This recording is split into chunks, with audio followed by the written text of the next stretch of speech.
मैं जानता हूं इनकी औकात इतनी ही है। ये नकली हिंदू, नफरती, दंगाई हिंदू हैं। डंके की चोट पे बोलता हूं, तुम लोगों की औकात है तो मुझे रोक लो, मैं ऐसी ही बात करता रहूंगा। मैं तुम्हारे बाप नरसिंहानंद को और पुष्पेंद्र कुलश्रेष्ठ को, इन दोनों को मैं कहता हूं कि जब मन करे तब मेरे साथ मैं रविकांत भारती ओपन डिबेट में आने को तैयार हूं। मैं देखा कि तुम दोनों आपस में बात कर रहे थे, उस बात को मैं सुना और तुम लोगों को दोनों को मैं नंगा करूंगा ओपन, मैं फेसबुक पे, और तुम लोगों को हर एक बातों को जवाब दूंगा। कभी इस्लाम की स्टोरी पढ़े हो?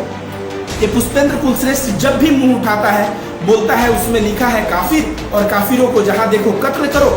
अरे गधे, तुझे बता दूं, तू सुन पुष्पेंद्र कुलश्रेष्ठ, नरसिंहानंद, तुम लोग मेरे ऊपर FIR करवाओ, मुझे जान से मारने की धमकी दो, लेकिन हिम्मत है तो एक बार मेरे सामने डिबेट पे बैठो, तुम दोनों को औकात में दिखा दूंगा। बंदा कुछ नहीं बल्कि एक नफरती दंगाई है जो भारत में दंगा फैलाना चाहता है। जगह को तुम विस्फोट करने का तू बात कर रहा है। ऐसे लोगों को, ये सुनिए, नकली हिंदू हैं, ये पूर्ण रूप से आतंकवादी हैं, नफरती हैं, दंगाई हैं। इनको जल्द से जल्द जेल के सलाखों के पीछे इनको भेजना पड़ेगा। आनंद सरस्वती है, ये 2 कौड़ी के लोग हैं। इन लोगों को जूते के माला छोड़ के दूसरा कोई इनको सम्मान नहीं करता।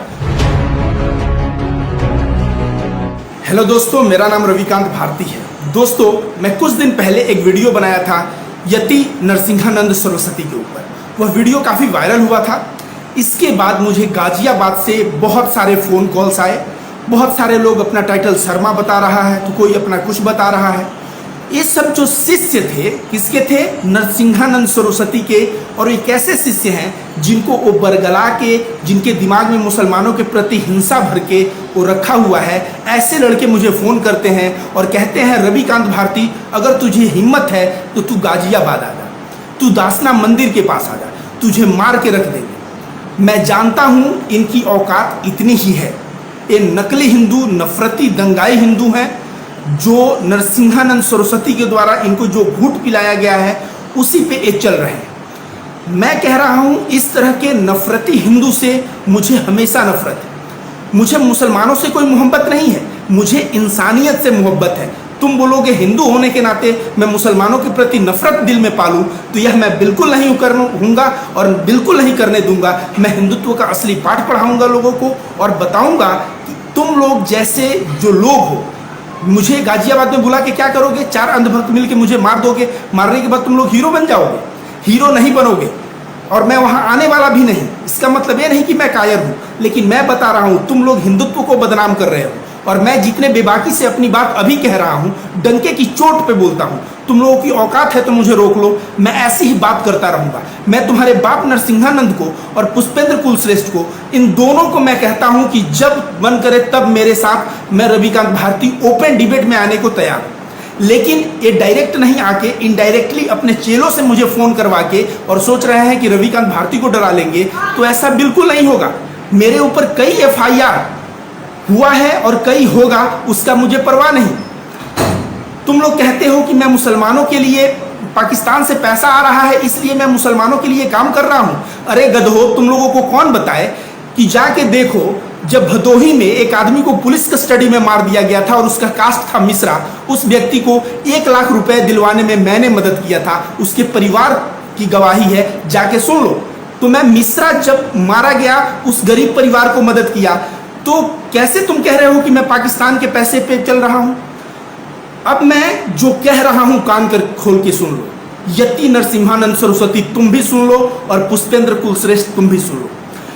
मैं देखा कि तुम दोनों आपस में बात कर रहे थे, उस बात को मैं सुना और तुम लोगों को दोनों को मैं नंगा करूंगा ओपन, मैं फेसबुक पे, और तुम लोगों को हर एक बातों को जवाब दूंगा और यह प्रमाणित कर दूंगा कि तुम लोग नकली हिंदू हो, असली हिंदू हो नहीं सकते। क्योंकि असली हिंदुत्व का जो फिलॉसफी है, उस फिलॉसफी के सीधे तुम लोग खिलाफ। तुम लोग इस्लाम से नफरत करते हो, इस्लाम से नफरत करते हो। तुम लोग क्या कभी इस्लाम की स्टोरी पढ़े हो? ये पुष्पेंद्र कुलश्रेष्ठ जब भी मुंह उठाता है बोलता है उसमें लिखा है काफिर, और काफिरों को जहां देखो कत्ल करो।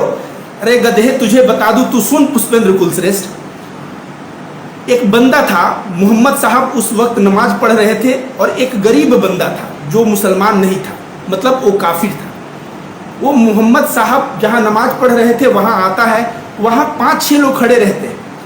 5-6 लोग जो खड़े रहते हैं वो भी काफिर रहते हैं। यह बंदा उनसे कहता है कि मेरा हक इस बंदे ने मारा है, क्या आप मुझे हक दिलवा सकते हो मेरा? ये सारे मक्के के काफिर कहते हैं कि वो जो नमाज पढ़ रहा है ना, उससे तुम बोलोगे तो तुम्हारा हक दिलवाएगा।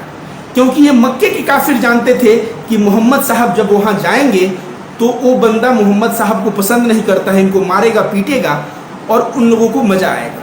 मोहम्मद साहब नमाज से जैसे ही उठे, यह बंदा पहुँचा, गरीब बंदा, और बोला फलाने ने मेरा हक मारा है, क्या आप मेरा हक दिलवाओगे? मोहम्मद साहब ने कहा कि हाँ, मैं हक दिलवाऊंगा। वो जाते हैं और सामने वाले के दरवाजे पे आवाज़ देते हैं, और जब वह दरवाज़ा खोलता है तो तुरंत बोलते हैं कि तू इसका हक दे। वो कहता है कि आपको आने की क्या ज़रूरत थी, किसी को भिजवा दिए होते तो मैं हक दे देता।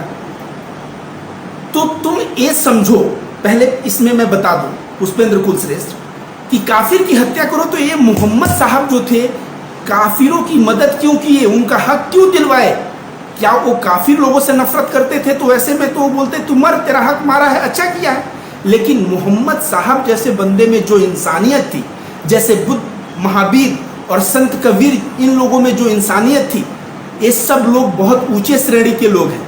और ऐसे लोगों को बदनाम करके, और तुम लोग चाह रहे हो कि चंद नकली हिंदू, तुम खुद हो और चंद नकली हिंदू का टीम मिला के तुम चले हो भारत में दंगा फैलाने।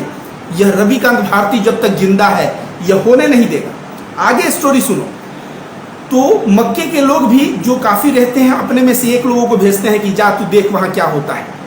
वह बंदा जब आता है, बताता है सारा स्टोरी, तो ये सब लोग जाते हैं वहाँ और उस बंदे से कहते हैं तूने हक दे दिया, वो भी मोहम्मद के कहने से, तू उसके आने से तूने उसे मारा पीटा क्यों नहीं?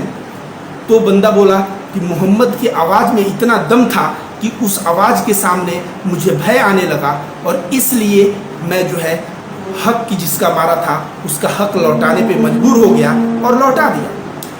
तो अगर काफिरों की कत्ल करो कुरान कहता है, तो ये मोहम्मद साहब ने काफिरों के साथ ऐसा इंसाफ दिलाने वाला, हक दिलाने वाला कार्य क्यों किया?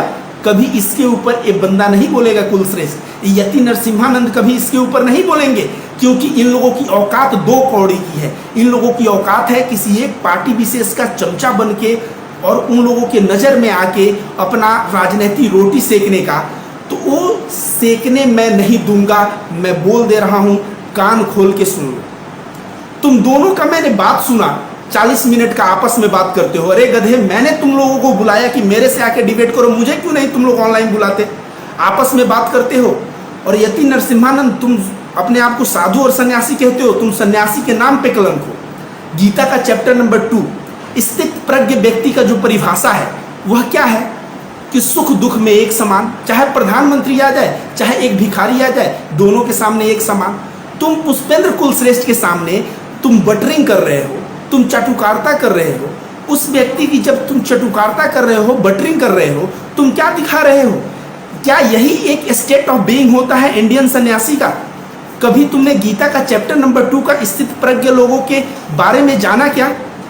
मैं फिर से जाते जाते मैं फिर से चैलेंज देता हूं, मैं रविकांत भारती, पुष्पेंद्र कुलश्रेष्ठ और यति नरसिम्हानंद, तुम लोग मेरे ऊपर FIR करवाओ, मुझे जान से मारने की धमकी दो, लेकिन हिम्मत है तो एक बार मेरे सामने डिबेट पे बैठो, तुम दोनों को औकात में दिखा दूंगा। अभी अभी सुरेश जो है सुदर्शन टीवी का, उसका एक अलग ही बवाल चलता है। मैं सुदर्शन टीवी का जो सुरेश चौहान के है उसको भी पुष्पेंद्र कुलश्रेष्ठ और यति नरसिम्हानंद के श्रेणी में ही रखता हूँ।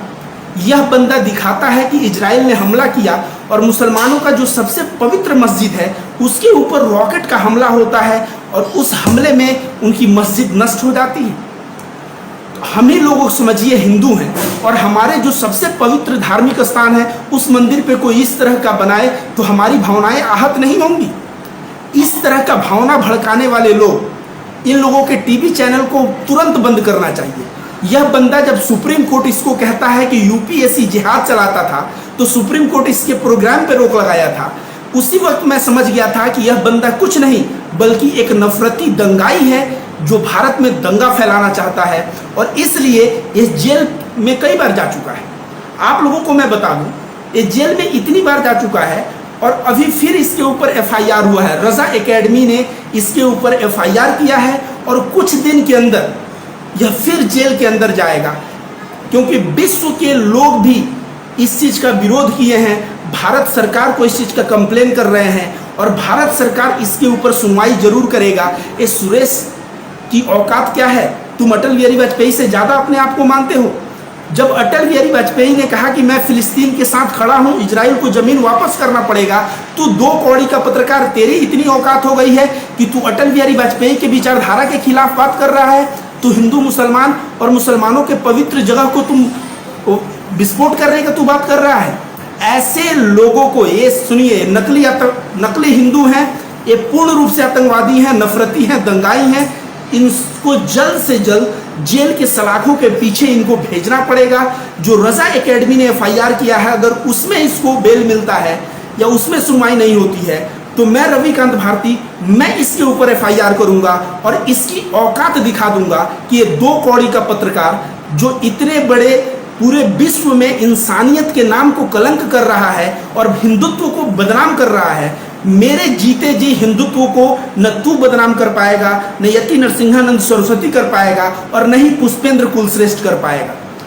तू 2 कौड़ी की पत्रकारिता करता है और तेरी इतनी औकात। असलियत जानिए इसका दोस्तों, ये सांप्रदायिक भावना क्यों भड़काता है? आजकल सत्ता में कौन बैठा है? ये चाहता है कि उनके नज़र में रहे और उनके नज़र में रहेगा तो डेफिनेटली इसका कल्याण होगा, लेकिन तेरे कल्याण होने से नहीं रहा, तेरा कल्याण कभी नहीं होगा। ऐसे लोगों का हाल जो होता है वह समय बताता है। अंत में मैं फिर से बोलना चाहूँगा कि दोस्तों संभल जाओ। ये जो हिंदू और मुसलमान को, भारत के नागरिकों को बांटना चाहते हैं, ये चाहे कुलश्रेष्ठ हो, चाहे यति नरसिंहानंद हो, चाहे ये सुरेश हो, ये सभी के सभी नकली हिंदू हैं। इनको हिंदुत्व के बारे में कुछ पता नहीं है। मुझे एक बंदा ने फ़ोन किया था, मैंने कहा कि कण-कण में भगवान है, तुम इस फिलॉसफी को नहीं जानते? उसने कहा कि तू मुझे सिखाएगा। अरे तू मुझसे कहाँ से सीखेगा? तू ऑलरेडी अपने बाप यति नरसिंहानंद जो तेरे दिमाग में भूसा भरा है उसको तू उगलेगा। तू हम लोगों की बातों को, आज तो भगवान श्री कृष्ण भी आके तुम लोगों को समझाएं, इन गद्दारों को समझाएं, इन नकली हिंदुओं को समझाएं, तो भी ये लोग बोलेंगे कि भगवान श्री कृष्ण गलत है। अगर भगवान राम आके समझाएं, ये लोग बोलेंगे भगवान राम गलत है। सही कौन है? कुलश्रेष्ठ सही है, यति नरसिंहानंद सरस्वती है। ये 2 कौड़ी के लोग हैं। इन लोगों को जूते के माला छोड़ के दूसरा कोई इनको सम्मान नहीं करता।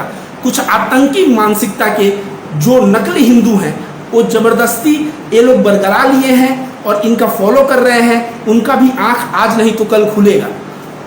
मैं दोस्तों कहना चाहूँगा कि भारत में कोरोना से इतनी मौतें हुई, बिहार में एम्बुलेंस पकड़ा गया, पप्पू यादव की गिरफ्तारी हुई, क्या इनमें से कोई भी यह बात कहा क्या कि सरकार ने गलत कार्य किया? इन लोगों ने इस बात के लिए पैदा ही नहीं हुए हैं। इस वक्त गिनवाएंगे कि मुसलमानों की जनसंख्या 40 करोड़ हो गई है, फलाना ढिकाना।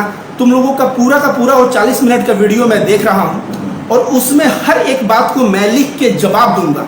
औकात है तुम्हारी तो मेरे उस बात को तुम काट देना, मैं वीडियो बनाना छोड़ दूंगा। मैं रविकांत।